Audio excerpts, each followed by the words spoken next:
മലയോരത്തിന്റെ ശാന്തതയും അക്ഷരങ്ങളോടുള്ള അടങ്ങാത്ത സ്നേഹവും ഒരുമിച്ചൊരു അധ്യാപികയുടെ കയ്യിൽ ചേർന്നപ്പോൾ വിജയം വീണ്ടും വഴി തുറന്നു.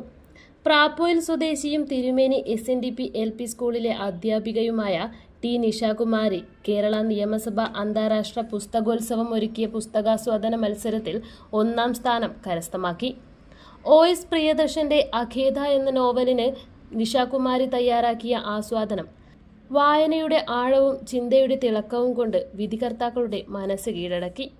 കഴിഞ്ഞ വർഷം ഇതേ വേദിയിൽ 2ാം സ്ഥാനം നേടിയ നിഷാകുമാരി ഇത്തവണ അതിനെ മറികടന്ന് 1ാം സ്ഥാനം കരസ്ഥമാക്കിയത്.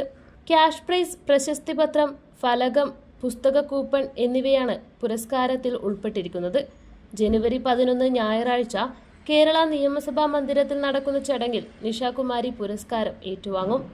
2ാം സ്ഥാനത്തിന്റെ അനുഭവത്തിൽ നിന്നുയർന്ന് 1ാം സ്ഥാനത്തിലേക്കുള്ള ഈ ചുവടുമാറ്റം സഹപ്രവർത്തകർക്കും വിദ്യാർത്ഥികൾക്കും പ്രചോദനമായി മാറുകയാണ്. അക്ഷരങ്ങളോട് ചേർന്നു നിന്ന ഒരു അധ്യാപികയുടെ നേട്ടമെന്ന് ഒരു നാടിന്റെ അഭിമാനം കൂടിയാണ്. വായനയുടെ വെളിച്ചം പകരുന്നവർക്കാണ് പലപ്പോഴും ഏറ്റവും പ്രകാശമേറിയ വിജയങ്ങളും സ്വന്തമാക്കാനാകുക.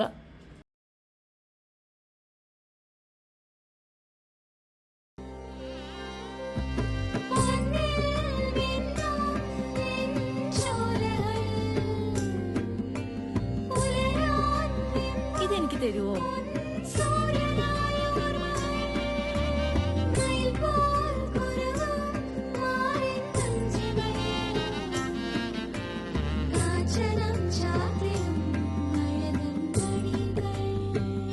ചില ബന്ധങ്ങൾ പവിത്രമാണ്. കണ്ണും നിറയും മനസ്സും നിറയും. സ്വന്തം ജോസ്കോ ജ്വല്ലേഴ്സ്. ഇനി സംശുദ്ധമായ സ്വർണം ചെറുപുഴയിൽ.